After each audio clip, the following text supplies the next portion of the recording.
সব সিটিতে বাস চলাচল শুরু, কমেছে অফিসগামীদের ভোগান্তি। স্বাস্থ্যবিধি উপেক্ষায় সংক্রমণ ঝুঁকি বাড়ার শঙ্কা।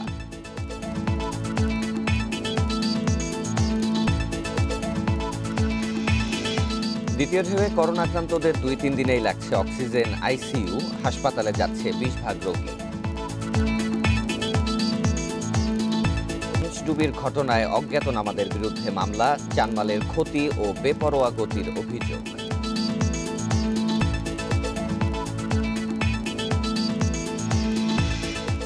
এক তৃতীয়াংশ করোনাজয়ী মানসিক সমস্যায় ভোগেন, গবেষণার তথ্য। অনেকেই আক্রান্ত হচ্ছেন স্নায়ু রোগে।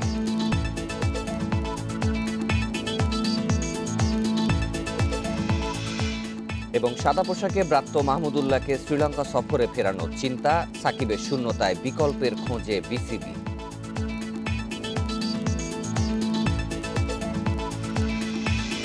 স্বাগত সকাল 9টার বিরতিহীন ইন্ডিপেন্ডেন্ট সংবাদে। সাথে আছি শাফাদ্দিন ফরিদ। জানাচ্ছিলাম প্রধান শিরোনামগুলো, এবারে বিস্তারিত।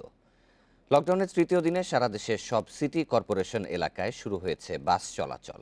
এতে ভোগান্তি অনেকটাই কমে গেছে বলে দাবি অফিসগামীদের। তবে মানা হচ্ছে না স্বাস্থ্যবিধি, উপেক্ষিত হচ্ছে সামাজিক দূরত্ব। সকাল থেকে রাজধানীর মহাখালী, গাবতলী, ফার্মগেট ও যাত্রাবাড়ি বাসস্ট্যান্ড থেকে স্বাভাবিকভাবেই চলাচল করছে বাস। স্বাস্থ্যবিধি মেনে অর্ধেক আসন খালি রেখেই চলছে বেশিরভাগ বাস। তবে 60% বেশি ভাড়া না নেয়ার শর্তে গণপরিবহন চলাচলের কথা থাকলেও তা অমান্য করছেন অনেক রুটের পরিবহন শ্রমিকরা। লকডাউন ঘোষণার দুদিনের মধ্যেই সিটি বাস চালুর সিদ্ধান্তের কথা জানান সড়ক পরিবহন ও সেতুমন্ত্রী ওবায়দুল কাদের। যদিও জনস্বাস্থ্য বিশেষজ্ঞদের আশঙ্কা, এতে বাড়তে পারে করোনা সংক্রমণ।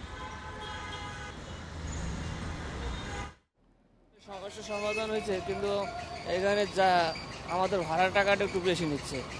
যেখানে ভাড়া ছিল 15 টাকা, সেখানে তারা 20-30 টাকার মতন ভাড়া নিচ্ছে। এখন তো যাক ভালোই দেখা যাচ্ছে, বাস চলতেছে, খুব ভালোই লাগতেছে আমাদের। লকডাউনের তৃতীয় দিনে গণপরিবহন চলাচল শুরুর পর সার্বিক পরিস্থিতি জানাতে এবার ঢাকা ও চট্টগ্রাম থেকে যোগ দিচ্ছেন সহকর্মীরা। শুরুতে রাজধানীর কল্যাণপুরে যাব, সেখানে রয়েছেন সহকর্মী শাহরিয়ার অনির্বাণ। অনির্বাণ, বাসের স্বাস্থ্যবিধি ঠিকমতো মানানোর কারণে যে বিষয়গুলো মেনে চলা উচিত সেগুলো কি মেনে চলা হচ্ছে কিনা, এবং আরেকটি বিষয় আপনি বলছিলেন যে স্যানিটাইজার ব্যবহার করা হচ্ছে না, তো এই বিষয়টি কি তদারকি হচ্ছে কিনা? দেখুন, কর্মদিবসের একেবারে বলা যায় যে শুরুর সবথেকে বড় চাপের সময়টি শুরু হয়েছে, কারণ সকাল 9টা থেকেই অফিসগামী যারা রয়েছেন তারা বাসা থেকে বেরিয়ে অফিসের উদ্দেশ্যে চলে যান।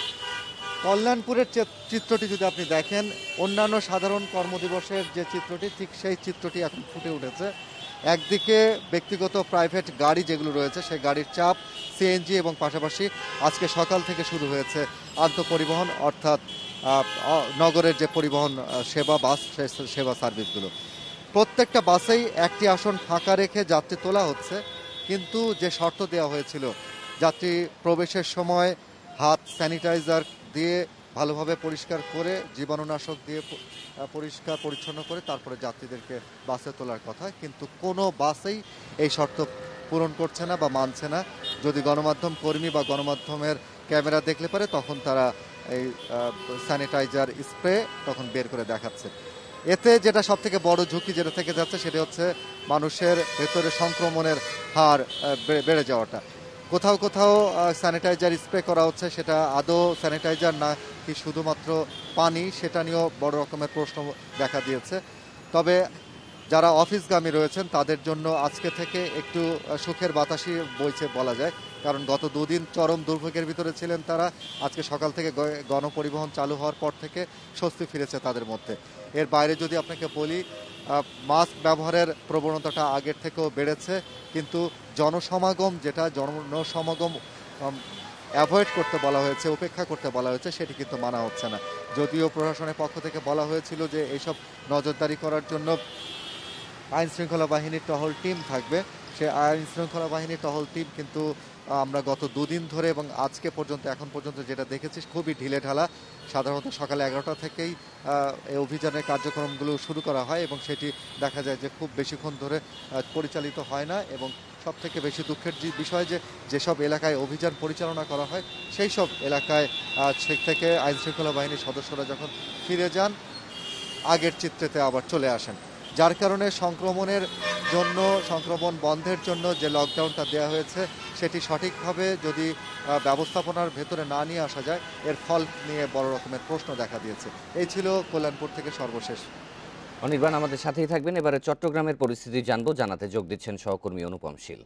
অনুপম, চট্টগ্রামে বেলা বাড়ার সাথে সাথে গণপরিবহন পরিস্থিতি কেমন দেখছেন এবং যে নির্দেশনাগুলো দেয়া হচ্ছে সেগুলোর কতটুকু বাস্তবায়ন হচ্ছে? মূলত যানবাহন বা গণপরিবহন চলাচল শুরু হলেও আমরা যে এই শুরুর শর্ত যে সমস্ত দেয়া হয়েছিল, অর্থাৎ স্যানিটাইজার দেয়া কিংবা যানবাহনের ভেতরে অর্ধেক যাত্রী নেওয়া, সেখানে কিছু কিছু ক্ষেত্রে আমরা দেখছি যে এই বিষয়গুলো মানা হচ্ছে না। অর্থাৎ ঢাকায় যেমনটা আমাদের সহকর্মী বলছিলেন যে স্যানিটাইজার ব্যবহার করা এবং ক্ষেত্র বিশেষে যে যাত্রীগুলো যে কিছু কিছু রুটে, নির্দিষ্ট রুটে মূলত যেখানে যাত্রীর চাপ বেশি, সেখানে কিন্তু বাসে যে অর্ধেক যাত্রী নেওয়ার বিষয়টি সেটিও মানা হচ্ছে। এই ক্ষেত্রে আসলে ড্রাইভারদের সাথে আমরা দেখেছি যে অনেক ক্ষেত্রে যাত্রীরাই অনেকটা মরিয়া হয়ে বাসে উঠে ঝগড়া করছেন যে যেহেতু তাদেরকে নির্দিষ্ট সময়ের মধ্যে অফিসে পৌঁছাতে হবে, সেই বিষয়টিও এখানে রয়েছে। আমরা গত দুদিনের যে এক ধরনের ভোগান্তি এবং সাধারণ মানুষের মধ্যে বিশেষ করে যারা অফিসগামী আছেন তাদের যে কষ্ট, সেটি কাটিয়ে উঠে আজকে সকালটা একটু ভালোভাবে শুরু হয়েছে তাদের জন্য, কারণ রাস্তায় পর্যাপ্ত যানবাহন রয়েছে, সিএনজি অটোরিকশা রয়েছে, রিক্সা রয়েছে। গত দুদিন আমরা লক্ষ্য করেছিলাম যে এই গণপরিবহনের অভাবে সিএনজি অটোরিকশা এবং রিক্সা ভাড়া 3 থেকে 4 গুণ বেড়ে গিয়েছিল। আজকে সেটি নিয়ন্ত্রণে আছে, অর্থাৎ যে ভাড়াটি বেড়েছিল সেটি এখন আগের মতোই আছে। তবে এক্ষেত্রে যেটি উল্লেখযোগ্য সেটি হচ্ছে বেলা বাড়ার সাথে সাথে যেহেতু রাস্তায় যানবাহনের পরিমাণ বেড়েছে, মানুষের সংখ্যা বেড়েছে, সেক্ষেত্রে এই স্বাস্থ্যবিধি সকালবেলা আমরা ভোর থেকে আমরা যেটি দেখছিলাম যে একটু স্ব-উদ্যোগে, অর্থাৎ মাস্ক পরা বা স্যানিটাইজার ব্যবহার করা, এই বিষয়গুলো সকালে যেমনটা কড়াকড়ি ছিল বা নিজেদের স্ব-উদ্যোগে নিজেরা যতটা যাত্রীরা এবং চালকরা কিছুটা সতর্ক ছিলেন, বেলা গড়ানোর সাথে সাথে সেটি আস্তে আস্তে কমে আসছে এবং দুপুর হতে হতে এটি আসলে কোন পর্যায়ে যায় সেটি এখন দেখার বিষয়। এবং এই প্রেক্ষাপটে আমরা সার্বিক লকডাউন পরিস্থিতি যদি বলি যে এই মুহূর্তে কিন্তু চট্টগ্রাম নগরীর রাস্তাঘাটে নামলে বোঝার কোনো উপায় নেই যে আসলে একটি ঘোষিত লকডাউন চলছে, কারণ অনেক মানুষই আছেন তারা কাজে বেরিয়েছেন, আবার অনেকে আছেন যে আসলে কি পরিস্থিতি সেটা দেখার জন্য রাস্তায় বের হয়েছেন। গণপরিবহনের পরিস্থিতির বিষয়ে ঢাকা ও চট্টগ্রাম থেকে জানাচ্ছিলেন সহকর্মীরা। লকডাউনে সরকারের নির্দেশ মানছে না রাজধানীর অনেক রেস্টুরেন্ট। শুধু পার্সেল নেয়ার বিধান থাকলেও এখনও রেস্টুরেন্টের ভেতরে বসে খাওয়ার ব্যবস্থা রাখা হয়েছে। এতে করোনা সংক্রমণের ঝুঁকি থেকেই যাচ্ছে। সিটি কর্পোরেশন বলছে যেসব ব্যবসায়ী আদেশ মানবে না তাদের বিরুদ্ধে নেওয়া হবে ব্যবস্থা। মিরপুর মডেল থানার পাশে পুলিশ ক্যাফে, সন্ধ্যা 6টার পরও জমজমাট রেস্তোরাঁটি। করোনা সংক্রমণ ঠেকাতে যেখানে নির্দেশনা শুধু পার্সেল ব্যবস্থার, সেখানে এই হোটেলের ভেতরে বসেই সবাই খাবার খাচ্ছেন। উপেক্ষিত থাকছে স্বাস্থ্যবিধি। রেস্তোরাঁ ব্যবসায়ীর সাফ কথা, সরকারি নির্দেশনা মানা সম্ভব নয়। 2টা দোকান থেকে আমি 1 লাখ ভাড়া দিতে পারবো? ওটা আমার সম্ভব না ভাড়া দেওয়া। আমাকে তো বল না যে আমি আপনাকে ভাড়া ডিসকাউন্ট করে দিচ্ছি, তাও তো বলে নাই। না, সম্ভব হচ্ছে না। পার্সেলে সারাদিন বেশি 1500-2000 টাকা, তো পার্সেল বেশি কি আমাদের প্রতিদিন পার ডে দোকান ভাড়া 6000 টাকা, তো 2000 বেশি আমরা 6000 টাকা দিব কই থেকে? পুলিশ ক্যাফে যখন নির্দেশনা মানছে না, তখন এই সুযোগ নিয়েছে আশপাশের রেস্টুরেন্টগুলোও। দেখে বোঝার উপায় নেই দেশে করোনা সংক্রমণ বাড়ছে। বলছে পার্সেল বিক্রি করুন, কিন্তু আমি জানি না, আমি এই বিকালে খুলছি তো আমি বন্ধ করে দেবো। পার্সেল বেচবো না কইছে। আরে ভাই এখন তো কাস্টমার ফিরান জানা ভাই। ধানমন্ডি, বাংলা মোটর, শ্যামলী সহ রাজধানীর সব এলাকাতে বেশ কিছু রেস্টুরেন্ট খোলা রয়েছে। তবে রেস্টুরেন্ট মালিক সমিতি বলছে সরকারি আদেশ অমান্যকারীরা তাদের সদস্য নয়। রেস্তোরাঁ মালিক সমিতির যারা সদস্যপদ নিয়েছে বা তালিকাভুক্ত, এর একটি রেস্টুরেন্টও ভিতরে বসে খাওয়ায়নি। কেননা ছোটো ছোটো বিরিয়ানির দোকান আছে রাস্তার উপরে, তারপরে গলির মধ্যে চায়ের দোকান আছে, এবং যারা সমিতির সদস্য না তারাই কিন্তু জিনিসটা মানতেছে না। সরকারি আদেশ অমান্যকারীদের বিরুদ্ধে ব্যবস্থা নেওয়ার হুঁশিয়ারি দিয়েছে সিটি কর্পোরেশন। চিঠির মাধ্যমে আমরা জানিয়ে দিয়েছি কোনো অবস্থাতেই যেন কোনো গাফলতি যাতে তারা না করেন, এবং তারা যদি এখানে কোনো রকম ব্যত্যয় ঘটায়, যদি কোনো রকম তারা যদি গাফলতি করে, তার জন্য কিন্তু আমরা প্রয়োজনীয় ব্যবস্থা নিব তাদের বিরুদ্ধে, এবং এই কোনো ছাড় নেই। করোনাকালীন সময় আপনারা সবাই সাবধান হবেন, জনবসতিতে যাবেন কম, হাট বাজারে যাবেন কম, এবং আপনারা আমার এলাকাতে যারা দোকানপাট খুলে রাখছে তাদের প্রতি আমি কঠোরভাবে অ্যাকশনে যাব। এদিকে লকডাউনের দ্বিতীয় দিনেও সন্ধ্যার পর বিভিন্ন বিনোদন কেন্দ্র ও সড়কে মানুষের ভিড় ছিল চোখে পড়ার মতো।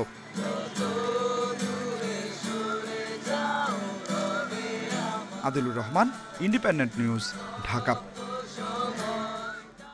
দ্বিতীয় ঢেউয়ে করোনা এসেছে অনেক বেশি প্রাণঘাতী রূপে। তীব্র জ্বর বা কাশি না হলেও 2-3 দিনের মধ্যেই ফুসফুসে আক্রান্ত হয়ে দেখা দিচ্ছে শ্বাসকষ্ট।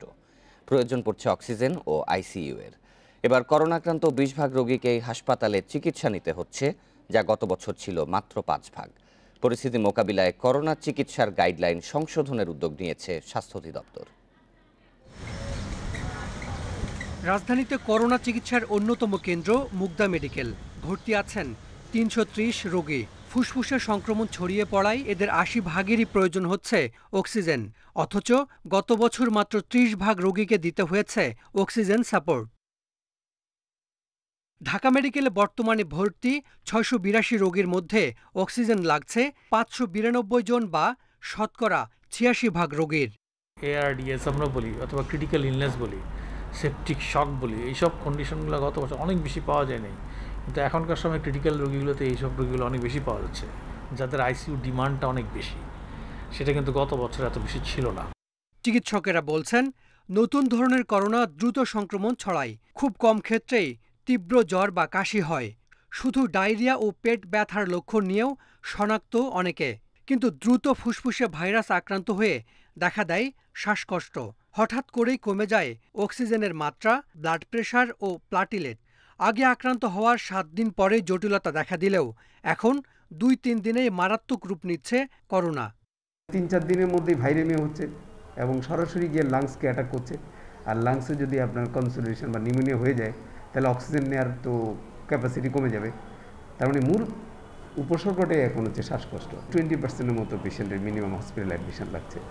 গত বছর করোনায় মৃতদের বেশিরভাগই ছিলেন 65 বছরের বেশি বয়সী। এবার তরুণরাও ভুগছে জটিলতায়। সাধারণত করোনায় শিশুরা কম আক্রান্ত হলেও রোববার মৃতদের তালিকায় ছিল 2 শিশু। পরিস্থিতি সামলাতে করোনা চিকিৎসার গাইডলাইন সংশোধন করছে স্বাস্থ্য অধিদপ্তর।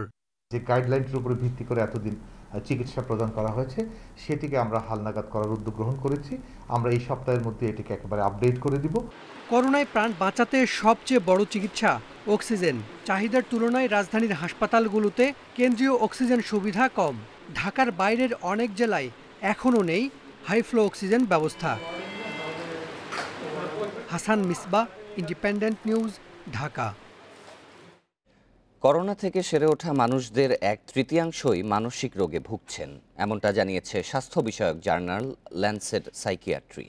মঙ্গলবার প্রকাশিত গবেষণা প্রতিবেদনে বলা হয়, করোনাজয়ী অনেকেই ভোগেন স্নায়ু রোগেও। করোনা থেকে সেরে উঠেছেন এমন প্রায় 2.5 লাখ মানুষের ওপর গবেষণা চালানোর পর দেখা যায়, তাদের 34% মানসিক নানা সমস্যায় ভুগছেন। গবেষকরা বলছেন, এসব মানুষের 17 ভাগ বিষাদ বা দুশ্চিন্তাগ্রস্ত হয়ে পড়েছেন। এছাড়াও গবেষণায় অংশ নেয়া 18% ব্যক্তি মুড ডিসঅর্ডারে ভুগছেন। যারা করোনা আক্রান্ত হয়ে হাসপাতালে ভর্তি হয়েছেন, তাদের মধ্যে এই মানসিক সমস্যা আরও বেশি প্রকট বলে জানিয়েছেন বিশেষজ্ঞরা। তবে যারা ঘরে চিকিৎসা নিয়েছেন, তাদের ক্ষেত্রেও এ ধরনের সমস্যা দেখা দিয়েছে।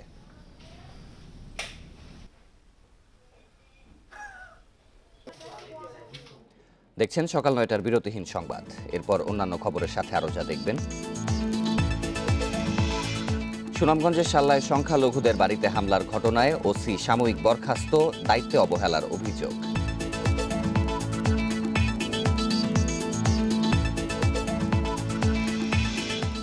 ভাসান থেকে কার্টনে পাওয়া মরদেহটি নাজমা বেগমের। দেহ ব্যবসার লেনদেনের দ্বন্দ্বেই হত্যাকাণ্ড বলছে পুলিশ।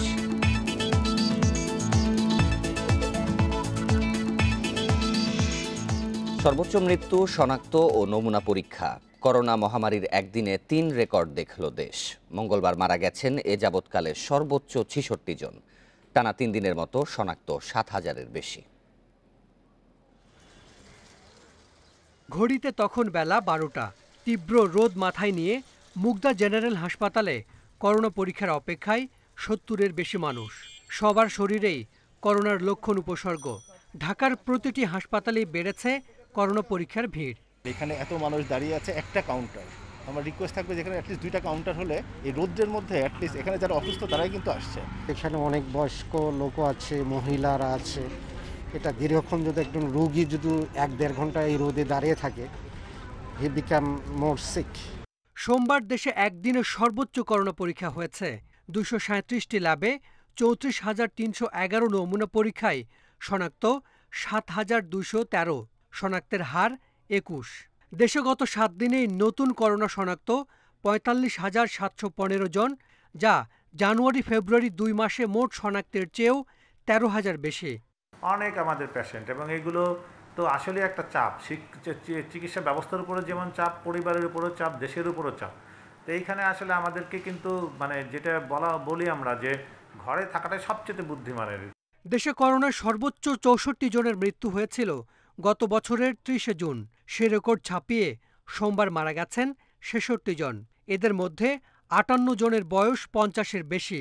54 জন মারা গেছেন ঢাকায়। করোনায় পুরুষের তুলনায় নারীদের মৃত্যু 4 ভাগের 1 ভাগ হলেও সোমবার মৃতদের প্রায় অর্ধেকই নারী। ভয়াবহতা বা ব্যাপকতা যদি সবাই না বুঝতে পারেন আর মানুষের বডি ল্যাঙ্গুয়েজ যদি এখনো খুব স্বাভাবিক থাকে, তাহলে অচিরেই আমরা একটা বড় সমস্যায় পড়বো। অক্সিজেন হচ্ছে এই রোগের জন্য প্রধান চিকিৎসা। মানুষের মধ্যে একটা মিসআন্ডারস্ট্যান্ডিং, আপনি যদি প্রপারলি অক্সিজেন না দিতে পারেন তাহলে পরে সে পরের স্টেজে যাবে। পরের স্টেজটা হচ্ছে তার অক্সিজেন কমে গিয়ে মাল্টি অর্গান ফেইলিওর হবে। করোনায় গত 7 দিনে প্রতিদিন 50-এর বেশি মৃত্যু হয়েছে। গত 1 সপ্তাহেই মারা গেছেন 390 জন। Hasan Misbah, independent news, Dhaka. এদিকে এই মাসে দেশে করোনার আরও টিকা আসবে। টিকা আসার তারিখ 2-1 দিনের মধ্যে জানা যাবে বলেছেন স্বাস্থ্যমন্ত্রী জাহিদ মালেক। মঙ্গলবার বিকেলে ঢাকা উত্তর সিটি কর্পোরেশনের করোনা হাসপাতালের নতুন বেডের উদ্বোধন শেষে একথা বলেন তিনি। দেশে এ পর্যন্ত করোনা টিকা আমদানি হয়েছে 1,12 লাখ, যার মধ্যে প্রথম ডোজে 55 লাখ মানুষকে টিকা দেওয়া হয়েছে। মজুদ আছে আরও কিছু, আর 42 লাখ টিকা আছে দ্বিতীয় ডোজের জন্য। এ অবস্থায় প্রথম ডোজের টিকাদান বন্ধ করায় সংকটের আশঙ্কা করছিলেন অনেকে, কিন্তু সরকার জানিয়েছে এ মাসে আরও টিকা আসবে, তাই কোনো সংকট হবে না, বরং প্রথম ও দ্বিতীয় ডোজের টিকা দেয়া চলবে সমানতালে। বিশ্ব স্বাস্থ্য সংস্থাকে ইতোমধ্যে 3 কোটি ডোজ টিকার টাকা দেয়া হয়েছে বলে জানিয়েছেন স্বাস্থ্যমন্ত্রী। চলতি মাসে আমরা টিকা পাবো এই কথা আমাদেরকে জানানো হয়েছে, এবং সেটা আমরা কি 2-4 দিনের মধ্যে একটা কনফার্ম নিউজ আমরা আশা করি, এবং আমরা প্রতিনিয়ত তাগাদা দিচ্ছি। শুধু তাই না, আমরা এখানে টিকা প্রস্তুত করার জন্যে যা ব্যবস্থা লাগে সেটাও আমরা শুরু করেছি। ঢাকা উত্তর সিটি কর্পোরেশনের করোনা হাসপাতালে আরও 200 আইসিইউর ব্যবস্থা করা হয়েছে, বাড়ানো হয়েছে বেডের সংখ্যা, জানালেন মন্ত্রী। সবচেয়ে বড় বিষয়, আমরা 5000 বেড করলাম, এরপরে তো 1 ইঞ্চি জায়গাও নাই যেখানে আপনি আরেকটা বেড রাখতে পারবেন, এবং তখন বেডটা কোথায় দিব? তখন তো কোথায় দিব? আপনাদের বাড়ি ঘরে বেড নিয়ে গেলেও তো হবে না। এখন আমাদেরকে সংক্রমণ কমাতে হবে। এছাড়া ঝুঁকিপূর্ণ করোনা রোগীদের চিকিৎসায় সারা দেশে 2000 হাইফ্লো নেজাল ক্যানেলা ও অক্সিজেন সিলিন্ডার সরবরাহ করা হয়েছে। রিশাদ হুদা, ইন্ডিপেন্ডেন্ট নিউজ, ঢাকা। করোনা সংক্রমণ বাড়ায় হাসপাতালগুলোতে বেড়েছে পরীক্ষা করাতে আসা মানুষের ভিড়। দীর্ঘ লাইনে মানা হচ্ছে না স্বাস্থ্যবিধি। এ বিষয়ে আরও জানাতে এবার ঢাকা ও টাঙ্গাইল থেকে যোগ দিচ্ছেন সহকর্মীরা। শুরুতেই রাজধানীর মুগদা হাসপাতালে যাব, সেখানে রয়েছেন সহকর্মী আলামিন হোসেন। আলামিন, লকডাউনের 3য় দিনে আজকে নমুনা পরীক্ষা করতে আসা মানুষের ভিড় কেমন দেখছেন, এবং হাসপাতাল কর্তৃপক্ষ সার্বিক ব্যবস্থাপনা কেমন নিয়েছে?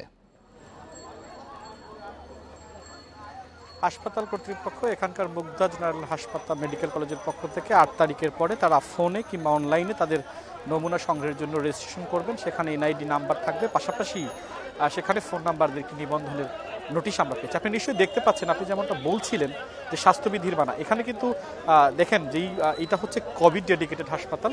এখানে সিরিয়াল, অর্থাৎ কে লাইনে আগে দাঁড়াবেন কে দাঁড়াবেন না, এটা নিয়ে একরকম বিতণ্ডা তৈরি হয়েছে এখানে। নিশ্চয়ই আপনি দেখতে পাচ্ছেন যে ঝগড়া করছেন কে আগে দাঁড়াবেন কে পিছিয়ে দাঁড়াবেন এটা নিয়ে। পাশাপাশি আরেকটি বিষয়, সেটা হচ্ছে যে এখানকার 9টায় শুরু হওয়ার কথা থাকলেও নমুনা দিতে আসারা কিন্তু একটু অভিযোগ করেছেন যে এখন প্রায় 9টা 20-এর মতো বাজে, অর্থাৎ যিনি নমুনা নেবেন বা যে টিকিটটি দিবেন সেই টিকিটটি এখন আসলে তারা কাজ শুরু করেন, আপনি নিশ্চয়ই দেখতে পাচ্ছেন এখানে প্রচুর ভিড় রয়েছে। বারবার যেটা প্রথম থেকে বলেছিলাম যে তারা আসলে কে লাইনে দাঁড়াবেন, কেউ বলছেন আমি ফজর নামাজ পড়ে এসেছি, কেউ বলেছেন 7টা থেকে এসে দাঁড়িয়েছি লাইনে। যদিও হাসপাতাল কর্তৃপক্ষের একটি বিষয়, সেটি হচ্ছে 282 জনের নমুনা তারা নিতে পারবেন এবং তাদের আরপিসিআর যে মেশিন সেটি একটি থাকার কারণে তারা সেটি একটি নিতে অন্য এই কারণে তারা আসলে সেটি নিতে পারছেন না, বেশি নমুনা নিতে পারছেন না। সার্বিক বিষয় নিয়ে হাসপাতাল পরিচালক যিনি, তার সাথে আমরা কথা বলেছিলাম, তিনি বলেছেন যে আরপিসিআর মেশিনের জন্য স্বাস্থ্য অধিদপ্তরের কাছে তারা আরেকটি সুপারিশ পাঠিয়েছেন, যাতে আরেকটি যদি দেওয়া হয় তাহলে বেশি নমুনা সংগ্রহ করতে পারবেন। যদিও জনস্বাস্থ্য বিশেষজ্ঞ, বিশেষ করে এই মুগদা সরকারি মেডিকেল কলেজের হাসপাতালের অধ্যক্ষ আহমেদুল কবির, তিনি বলেছেন প্রথম দিকে যখন আসলে করোনার সংক্রমণ হয়েছিল গত বছরের 8ই মার্চ থেকে, তখন কিন্তু মানুষ নমুনা দিতে আসতেন কিংবা টেস্ট করাতে আসতেন। সেক্ষেত্রে তারা এখন যেটি বলছেন যে যেহেতু মানুষের আসলে সংক্রমণ বা উপসর্গ অনুযায়ী বুঝতে পারছেন যে আসলে তিনি আক্রান্ত হয়েছেন, তো সেক্ষেত্রে তারা আসলে এখানে এসে ভিড় করার কোনো প্রয়োজন নেই। তিনি বাসায় হোম কোয়ারেন্টাইনে থাকতে পারেন, আইসোলেশনে থাকতে পারেন। পরবর্তীতে যে উপসর্গ রয়েছে সেই উপসর্গ অনুযায়ী আসলে তিনি চিকিৎসা নেবেন, এরকম বিষয় দেখতে পাচ্ছেন। স্বাস্থ্যবিধি মানার বিষয় আসলে এখানকার প্রশ্ন করার পরে এখানে যারা নমুনা নিতে আসছেন তাদের ভিতরে আসলে একরকম আমরা গণমাধ্যম কর্মী হিসেবে জানতে চেয়েছিলাম কেন ভিড় করে রয়েছেন, এটি তো সামাজিক যে দূরত্ব সেইটি মানা উচিত। বরাবরই তারা অজুহাত তুলেছেন সেটি হাসপাতাল কর্তৃপক্ষের দেখার কথা, অর্থাৎ তারা যেটি বলছেন যে সামাজিক দূরত্বের বিষয়টিও হাসপাতাল কর্তৃপক্ষ আসলে সেটিও দেখভাল করবেন, তারা যদি একটি নির্দেশনা পান সে মোতাবেক তারা দাঁড়াবেন। যদিও আপনি নিশ্চয়ই দেখতে পাচ্ছেন এখানে ভিড় কিন্তু রয়েছে। কেউ কেউ বলেছেন যে তিনি আসলে লাইনের আগে এসে দাঁড়িয়েছিলেন, তাকে ক্রস করে আরও 20 থেকে 25 জন তারা আগে এসে দাঁড়িয়েছেন। আরেকটি বিষয়, আমরা এখানে অক্সিজেন সংকটে রয়েছে কিনা আপনি জানেন যে এটি সম্পূর্ণভাবে করোনা ডেডিকেটেড হাসপাতাল, যার কারণে সেখানে এখনকার পরিস্থিতির কথা যদি বলি, সেই হাসপাতাল কর্তৃপক্ষ যেমনটা বলছেন যে এখানে আসলে এখন আর বেড নাই বললেই চলে। সেক্ষেত্রে সাধারণ যারা উপসর্গ রয়েছে, বিশেষ করে পেট ব্যথা কিংবা ডায়রিয়া, তাদেরকে হাসপাতালে ভিড় না করার পরামর্শ দিয়েছেন এখানকার চিকিৎসকরা। আলামিন আমাদের সাথেই থাকবেন। এবার আমরা একটু টাঙ্গাইলের পরিস্থিতি জানতে যুক্ত হব সহকর্মী মামুনুর রহমানের সাথে। মামুনুর, টাঙ্গাইলে করোনা নমুনা পরীক্ষার হার বেড়েছে কিনা এবং যারা নমুনা পরীক্ষা করাতে আসছেন তাদের কোনো অভিযোগ রয়েছে কিনা?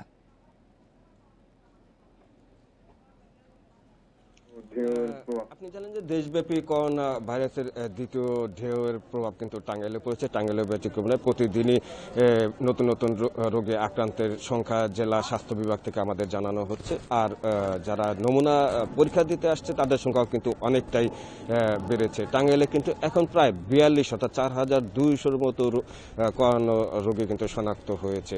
তো সেই ক্ষেত্রে কিন্তু আমরা অনেক অভিযোগই এখানে পেয়েছি। যারা নমুনা দিতে আসছে তারা যেটা বলছে যে তাদেরকে জানানো হয় যে সকাল 8টার ভিতরে এসে টিকিট কেটে করোনা ভাইরাসের নমুনা দেওয়ার জন্য আসতে হবে, কিন্তু 9টা 9:30 বাজলেও কিন্তু অনেকেই তাদের নমুনা দিতে পারছে না। এবং গত 2-3 দিন আগে একবার যখন এসেছিলাম তখন 10:30টার সময় কিন্তু নমুনা দিতে পারেনি, এমন তথ্যই কিন্তু আমরা পেয়েছি। অর্থাৎ নমুনা দেওয়ার ক্ষেত্রে বা নমুনা নেওয়ার ক্ষেত্রে কিন্তু যথেষ্ট জটিলতা রয়েছে এই হাসপাতালে।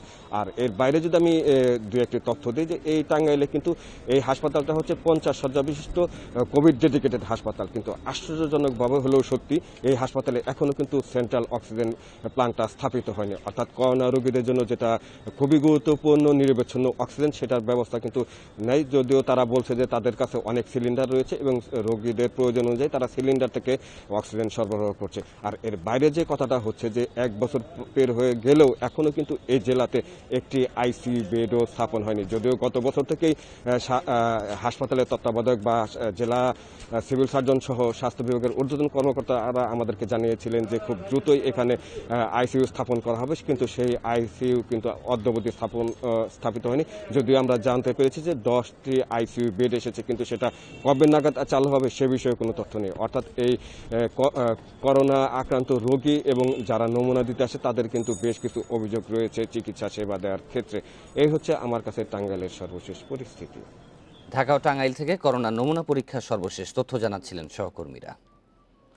বিদেশি সহায়তার উপর নির্ভরশীলতা কমেছে উল্লেখ করে প্রধানমন্ত্রী শেখ হাসিনা বলেছেন, এখন প্রয়োজন বিদেশি বিনিয়োগ।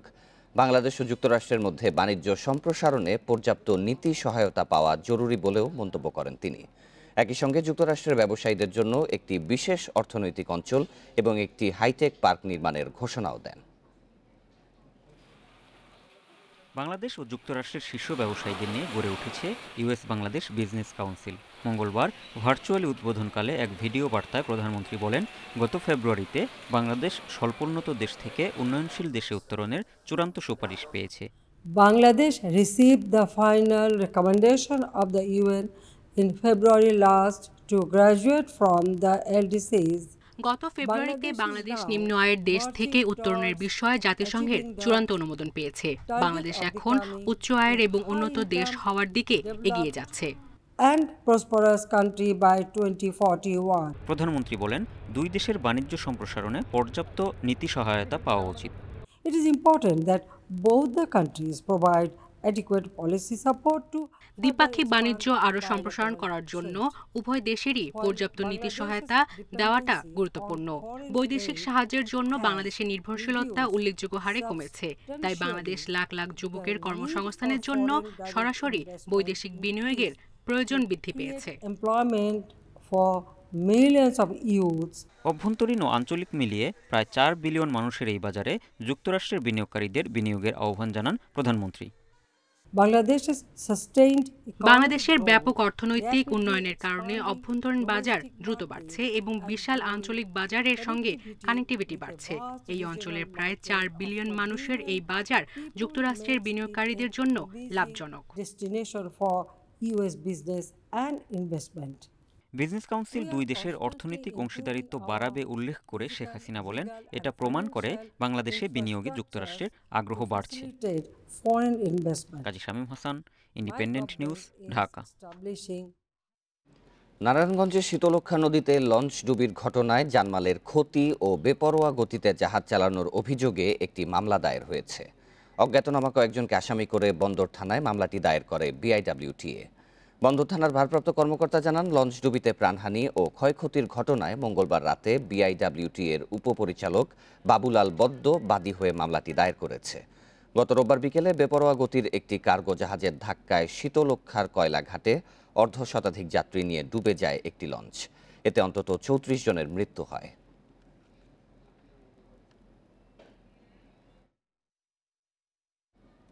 হেফাজত নেতা মামুনুল হকের কাছে প্রকাশ্যে ক্ষমা না চাওয়ায় নারায়ণগঞ্জের সোনারগাঁওয়ের স্থানীয় এক সাংবাদিককে মারধরের অভিযোগ পাওয়া গেছে। এ সময় তার ঘরে ভাঙচুরের ঘটনাও ঘটে। ভুক্তভোগী সাংবাদিক হাবিবুর রহমান চ্যানেল এস নামের একটি বেসরকারি টেলিভিশনের সোনারগাঁও প্রতিনিধি। তার স্বজনরা জানান, শনিবার সোনারগাঁওয়ের একটি রিসোর্টে মামুনুল হককে অবরুদ্ধ করে রাখার খবর পেয়ে অন্য গণমাধ্যম কর্মীদের সাথে হাবিবুরও সেখানে যান। এর জেরে সোমবার রাতে ভাটিরচর গ্রামে হাবিবুরের বাড়িতে হামলা চালায় হেফাজত কর্মীরা। এ সময় তাকে সামাজিক যোগাযোগ মাধ্যমে মামুনুলের কাছে ক্ষমা চাইতে বলে তারা। তা না করায় তাকে মারধর ও বাড়িতে ভাঙচুর চালানো হয়। পরে পুলিশ গিয়ে তাকে উদ্ধার করে হাসপাতালে ভর্তি করে। এ ঘটনায় জড়িতদের ধরতে ব্যবস্থা নেওয়া হচ্ছে বলে জানায় পুলিশ।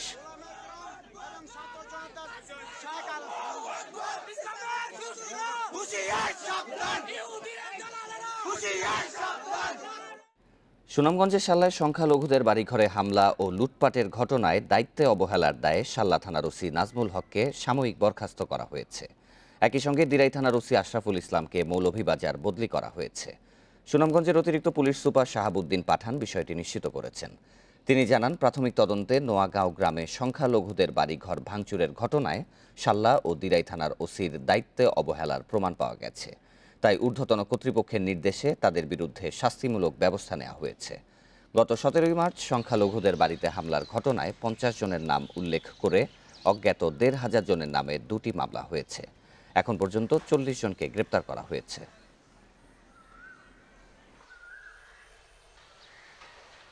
বিরতিহীন সংবাদে অন্যান্য খবরের সাথে এরপর আরও যা দেখবেন।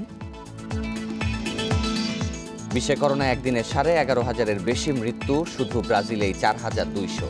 ভারতে শনাক্ত 1,15,000।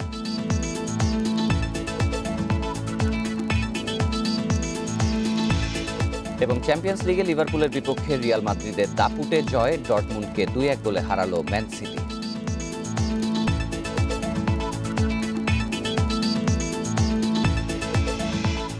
মুন্সিগঞ্জের মীর কাদিম পৌরসভার মেয়র হাজী আব্দুস সালামের বাসায় বিস্ফোরণে মেয়র সহ দগ্ধ হয়েছেন 20 জন।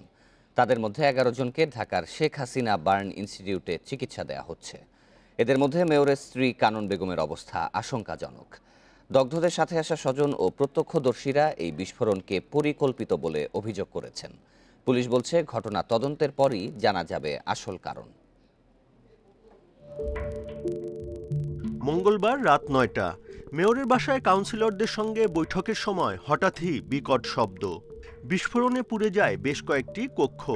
আহত হয় ২০ জনেরও বেশি।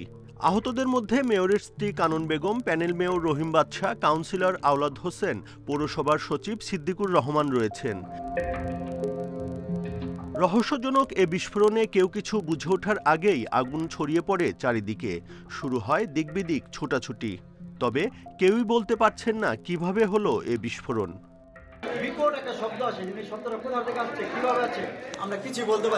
ঘটনার সঙ্গে সঙ্গে আহতদের কয়েকজনকে স্থানীয় হাসপাতালে নেওয়া হয়, আর ১২ জনকে আনা হয় ঢাকার শেখ হাসিনা বার্ন ইনস্টিটিউটে। মেয়রের স্ত্রী কানন বেগমের শরীরের ৬০% দগ্ধ হওয়ায় আশঙ্কাজনক অবস্থায় তাকে আইসিইউতে স্থানান্তর করে চিকিৎসকরা। বাকি ১০ জনের শরীরের ৫ থেকে ২০% দগ্ধ হয়েছে, যাদের চিকিৎসা চলছে। 20%-এর বেশি কেউ নেই। আর আইসিইউতে যিনি আছেন উনি 60% পান নিয়ে এসছেন এবং ওনার অবস্থা একটু আশঙ্কাজনক। আমরা প্রাথমিক ট্রিটমেন্ট দিয়েছি এবং যথাসাধ্য চেষ্টা করছি। আহতদের সাথে আসা স্বজন ও প্রত্যক্ষদর্শীরা বলছেন এটা নিছক একটি দুর্ঘটনা নয়। পুরো বাড়িতে কোনো সিলিন্ডার বা এমন কোনো দাহ্য পদার্থ নেই। শত্রুতা করে ওনারা চাইতেছে যে অতীতে যারা মেয়র ছিল বা এর বাইরেও অনেক লোকজন আছে, অনেকে মানতে পারতেছে না। তাপদাহ এতটাই ছিল যে আপনাকে বলে বোঝাতে পারবো না, এতটা গরম ছিল ওই মুহূর্তে, শব্দটা মানে চোখের পলকে সবগুলো হয়ে গেল। এদিকে ঘটনা তদন্তে পুলিশ, ফায়ার সার্ভিস সহ মুন্সিগঞ্জ জেলার গোয়েন্দা সংস্থার সদস্যরা কাজ করছে। তবে বিস্ফোরণের সঠিক কারণ এখনো জানা যায়নি। Buddhadeb Kundu, independent news, Dhaka. ভাসান থেকে কার্টনে পাওয়া মরদেহটি দেহ ব্যবসায়ী নাজমা বেগমের। পুলিশ বলছে ৩১ মার্চ একটি প্রতিষ্ঠানের ডেলিভারি বয় রিপন তাকে নিয়ে যায়। পরে সেই নারী ১.৫ লাখ টাকা দাবি করে পুলিশে জানানোর হুমকি দেয়। এক পর্যায়ে রিপন উত্তেজিত হয়ে নাজমাকে হত্যা করে কার্টনে ভরে রাস্তায় ফেলে যায়। একটি মোবাইল নম্বরের সূত্র ধরে হত্যার রহস্য উদ্ঘাটন করে পুলিশ। ১ এপ্রিল ভোর ৬:৩০ রাজধানীর ভাসানটেকের ঢাকা ডেন্টাল কলেজের জরুরি বিভাগের সামনে একটি কার্টন পড়ে থাকতে দেখে পরিচ্ছন্নতা কর্মীরা। সেটি খুলে দেখতে পায় একটি নারীর মরদেহ। তারাই খবর দেয় পুলিশকে। মানে কার্টুন দেখছে, কার্টুন নিয়ে বাঙালির দোকানে বিক্রি করবে, তখন এই পোলাপান কার্টুন আঙ্গাইতে পারতেছে না, তখন ব্লেড দিয়ে কাইটা প্রথমেই দেখা যায় চুল, একটা মহিলার কস্টিপ দিয়ে মুখ পেছানো। ময়না তদন্তে মরদেহ পাঠানো হয় হাসপাতালে। ফিঙ্গারপ্রিন্ট দেখে বের হয় পরিচয়। নিহত নারী নাজমা বেগম থাকেন রূপনগরের ঝিলপাড়ে। মরদেহ শনাক্ত করে হত্যা মামলা করেন নাজমার মা। ওই নারীর শরীরে নেই আঘাতের চিহ্ন, নেই ধর্ষণের কোনো আলামতও। একমাত্র ক্লু কার্টনের একটি মোবাইল নম্বর। তদন্তে পাওয়া যায় ওই নম্বরধারী এশিয়া স্কাই শপ অনলাইনের মালিক ফিরোজাল আনাম। জিজ্ঞাসাবাদে তিনি জানান ওই দিন অফিসে ছিল ডেলিভারি বয় রিপন। সিসিটিভি ফুটেজে দেখা যায় ৩১ মার্চ রাত ৯টার পর নাজমা ও রিপন ওই অফিসে ঢুকছেন। প্রায় ১ ঘন্টা পর রিপন একা বের হয়ে আসেন। এরপর একটি রিকশা ডেকে আবারও অফিসে ঢোকেন। কিছুক্ষণ পর একটি কার্টন কাঁধে নিয়ে রিকশায় তুলে বের হয়ে যান। কাজীপাড়া থেকে মরদেহটি নিয়ে ফেলা হয় ভাসানটেকে। ও কিন্তু কার্টুনে করে বিভিন্ন প্রোডাক্ট সেল করে, তো ওইটা কেউ যখন ঘটনা সে ঘটায় ফেলছে, মেরে ফেলছে শ্বাসরোধ করে, তখন সে চিন্তা করছে এটা, আর তখন তার মাথার মধ্যে ওই যেহেতু এই কার্টুন করার বা প্যাকেট করার যে তার অভিজ্ঞতা, এটা সেখানে সে কাজে লাগাইছে। পরে রাজধানীর মোহাম্মদপুরের আসাদ গেট থেকে গ্রেপ্তার করা হয় রিপনকে। পুলিশ বলছে ওই দিন মিরপুর ১০ নম্বরে ডেলিভারি দিয়ে ফেরার সময় নাজমাকে নিয়ে অফিসে ঢোকেন রিপন। পরে ১.৫ লাখ টাকা দাবি করে নাজমা। এতেই উত্তেজিত হয়ে নাজমাকে হত্যা করে রিপন। কার্টুনটাই কিন্তু একটা প্রতিষ্ঠানের একটা লোগো থাকে, একটা নাম্বার থাকে। আমরা ওই সূত্র ধরে কিন্তু আমরা এগোনের কারণে আমরা কিন্তু এই যে সফলতা লাভ করছি। এ ঘটনায় রিপন দোষ স্বীকার করে আদালতে জবানবন্দি দিয়েছে।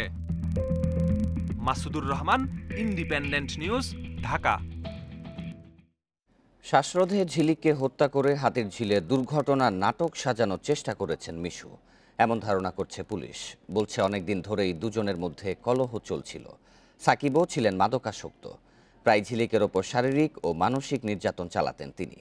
যদিও হত্যায় সম্পৃক্ততার কথা রিমান্ডেও স্বীকার করেননি তিনি। 2018 সালে প্রেম করে পরিবারের অমতেই বিয়ে করেন মিশু ঝিলিক দম্পতি। মিশু ধনী পরিবারের ছেলে আর ঝিলিকের পরিবার নিম্ন মধ্যবিত্ত। এ নিয়ে শুরু থেকেই সংসারে অশান্তি লেগে থাকত।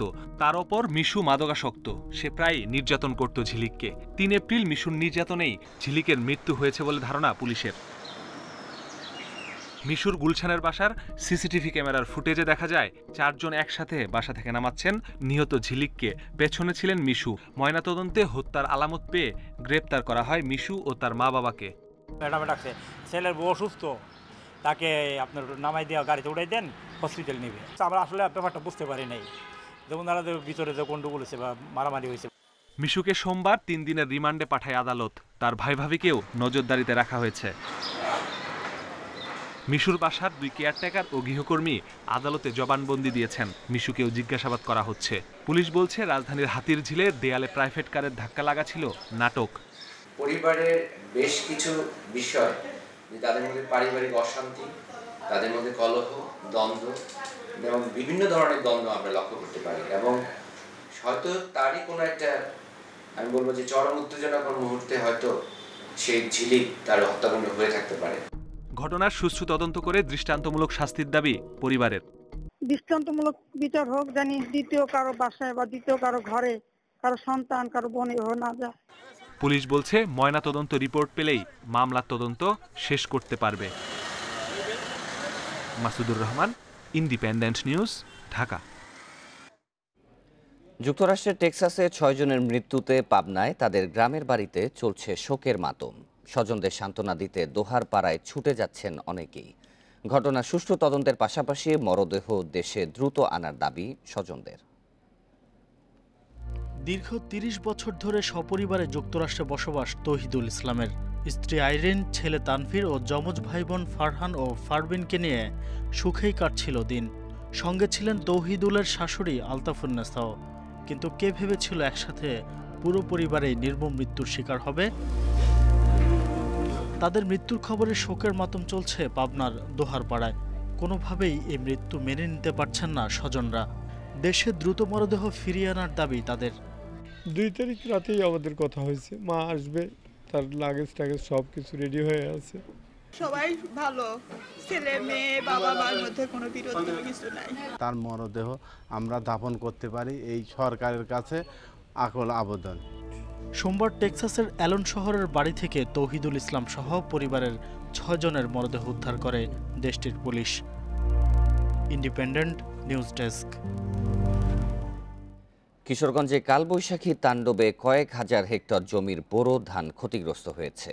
কৃষি বিভাগের হিসেবে প্রায় 26,000 হেক্টর হলেও অনেক বেশি বলে দাবি কৃষকদের। হঠাৎ ঝড়ে ফসল নষ্ট হয়ে যাওয়ায় সর্বশান্ত অনেক কৃষক। এ অবস্থায় সহায়তার হাত বাড়াতে সরকারের প্রতি আহ্বান জানিয়েছেন ক্ষতিগ্রস্তরা। রোববার বিকেলেও বোরো ধান খেতে সবুজ সতেজতা দেখে বাড়ি ফিরেছেন কিশোরগঞ্জের হাওরের কৃষকেরা। তবে সন্ধ্যায় কয়েক ঘন্টার কালবৈশাখী ঝড় ও গরম বাতাসে নষ্ট হয়ে গেছে বিস্তীর্ণ মাঠের বোরো ধান। কষ্টে বোনা ফসল অল্প কিছুদিন পরই সোনালি রং ধারণের কথা। এমন সময় সবুজ ধানের গাছ ধূসর হয়ে পড়ায় হতাশ কৃষক। কিছু নাই জমির মধ্যে, সহলায়া দিহি জমি সব পুড়ে গেছে গা। আমরা 100 টাকা ধান নেওয়ার মতো ক্ষমতা নাই, সব কেয়ার হয়ে গেছে গা। আমাদের কৃষক আমরা কি কায়ে বাঁচবো? আমাদের হাওরের পর হাওর সব একের বাড়ি পুড়ে গেছে। কোনো ধান কোনো কৃষকে যে বাইত নিবে এরকম কোনো আশা নাই।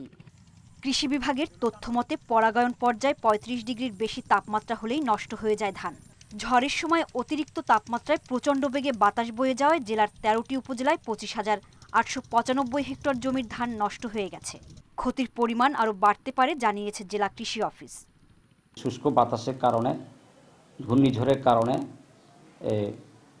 শীষ ক্ষতিগ্রস্ত হয়েছে। আমরা সরকারকে অবহিত করলে সরকার যদি ক্ষতিপূরণ দিতে চায়, পুনর্বাসন করতে চায়, নিঃসন্দেহে হয়তোবা এটা বিবেচনা নিতে পারে। এবার জেলায় 1,66,950 হেক্টর জমিতে বোরো ধানের আবাদ হয়েছে। আর উৎপাদন লক্ষ্যমাত্রা ধরা হয়েছে 7,11,580 মেট্রিক টন চাল। Independent news desk. বিশ্বে একদিনে করোনায় মারা গেছে 11,600-র বেশি মানুষ। এর মধ্যে শুধু ব্রাজিলেই প্রাণহানি 4,200 জনের বেশি। বিশ্বে 24 ঘন্টায় নতুন করে শনাক্ত 5,66,000, যার মধ্যে ভারতে মিলেছে সর্বোচ্চ 1,15,000 রোগী। ভারতে 24 ঘন্টায় মারা গেছেন 613 জন।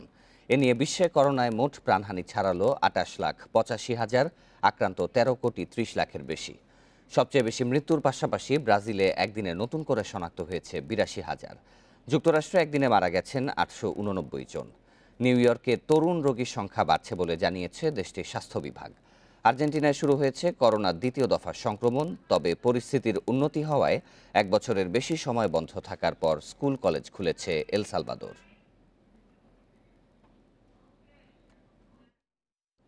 চ্যাম্পিয়ন্স লিগে দাপুটে জয় দিয়ে সেমিফাইনালের পথে এগিয়ে গেল রিয়াল মাদ্রিদ। শেষ 8-এর প্রথম লেগে লিভারপুলকে 3-1 গোলে হারায় লস ব্লাঙ্কোস। কোয়ার্টার ফাইনালের আরেক ম্যাচে বুরুশিয়া ডর্টমুন্ডকে 2-1 গোলে হারিয়েছে ম্যানচেস্টার সিটি। ঘরের মাঠে গোলের অপেক্ষা দীর্ঘ হয়নি রিয়ালের। 27 মিনিটে পাল্টা আক্রমণ থেকে গোল করে স্বাগতিকদের এগিয়ে দেন ভিনিসিয়াস জুনিয়র। পরে ব্যবধান দ্বিগুণ করেন মার্কো অ্যাসেন্সিও। বিরতির পর মোহাম্মদ সালার গোলে ম্যাচে ফেরে লিভারপুল, তবে 65 মিনিটে গোলের জোড়া পূর্ণ করে অলরেডদের ম্যাচ থেকে ছিটকে দেন ভিনিসিয়াস। এদিকে বুরুশিয়া ডর্টমুন্ডকে 2-1 গোলে হারিয়ে শেষ 4-এর পথে এগিয়ে গেল ম্যান সিটি। ঘরের মাঠে সিটিজেনরা জিতেছে 2-1 গোলে।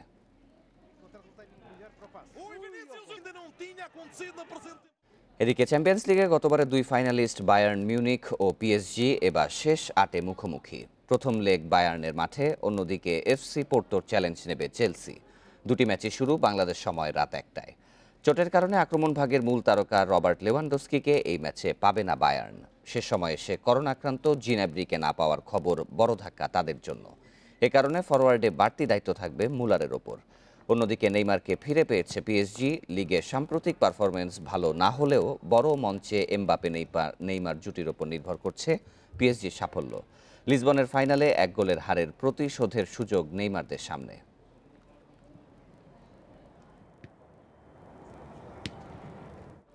2017-তে শ্রীলঙ্কা সফরে 100তম টেস্টে খেলতে না পারার হতাশা এখনও পোড়ায় সাদা পোশাকে ব্রাত্য মাহমুদুল্লাহ। আবারও লঙ্কা সফরেই ফেরার অপেক্ষায় রয়েছেন তিনি। ফিটনেস ঠিক থাকলে 2 টেস্টের দলে জায়গা করে নেবেন এই অভিজ্ঞ ব্যাটসম্যান। সাকিবের শূন্যতায় মাহমুদুল্লাহতে সমাধান খুঁজছে বিসিবি। সাকিবহীন টেস্ট দলে বড় শূন্যতা, সেটা পূরণে সবশেষ এক্সপেরিমেন্টে পুরোপুরি ব্যর্থ সৌম্য।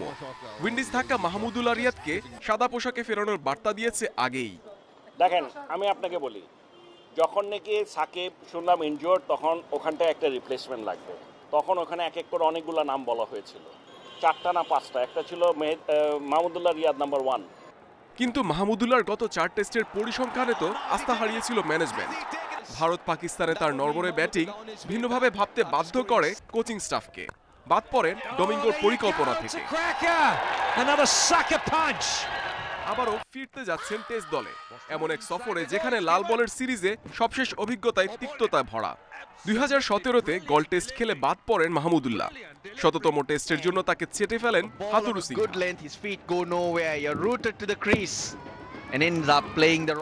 হাতুরু অধ্যায় শেষে মাহমুদুল্লাহ ফিরে আসেন। পরের 16 টেস্টে সমান 3 সেঞ্চুরি 50ও হাঁকিয়েছেন, কিন্তু ধারাবাহিকতার বড্ড অভাব তার ব্যাটিংয়ে। 3 টেস্ট আর 1 বছরের বেশি সময় পর আবারও টেস্ট খেলার অপেক্ষা মাহমুদুল্লাহর।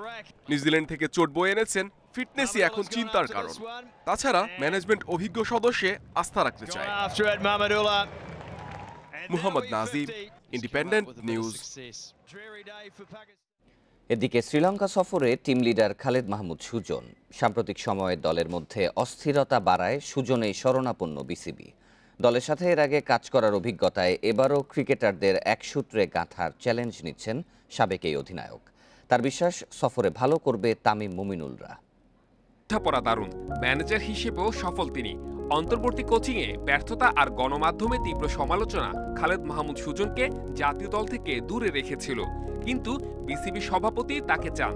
এই অস্থিরতার মাঝে বোর্ড ক্রিকেটারদের মধ্যে সমন্বয়ের কাজটা তিনিই করতে পারবেন, সেই আস্থাও আছে।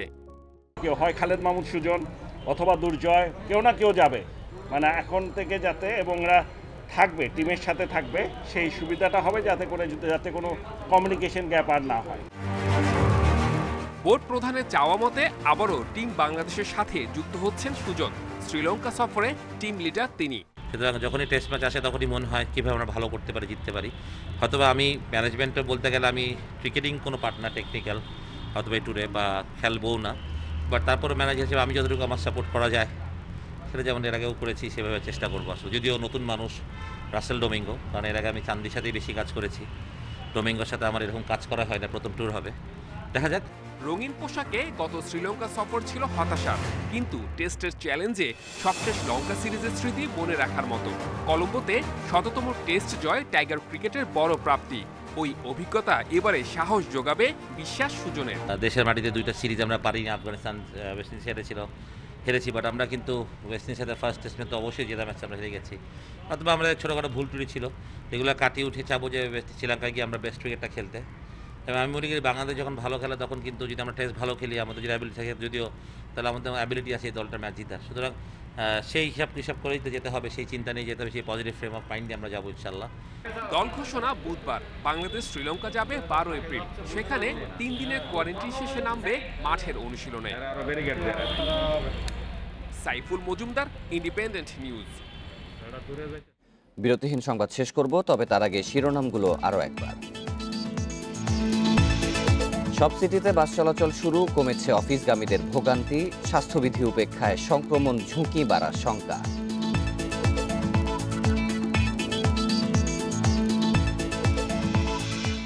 দ্বিতীয় ঢেউয়ে করোনা আক্রান্তদের 2-3 দিনেই লাগছে অক্সিজেন, আইসিইউ, হাসপাতালে যাচ্ছে 20 ভাগ রোগী।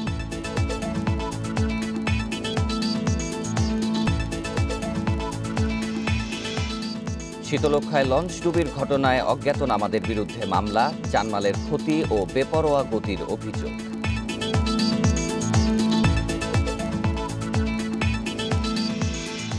1/3 করোনাজয়ী মানসিক সমস্যায় ভোগেন, গবেষণার তথ্য।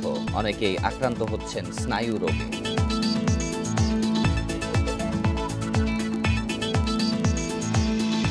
এবং সাদা পোশাকে ব্রাত্য মাহমুদুল্লাহকে শ্রীলঙ্কা সফরে ফেরানোর চিন্তা, সাকিবের শূন্যতায় বিকল্পর খোঁজে বিসিবি।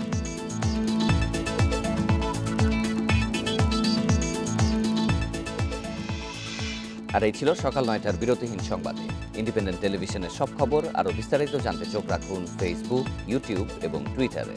ধন্যবাদ সবাইকে।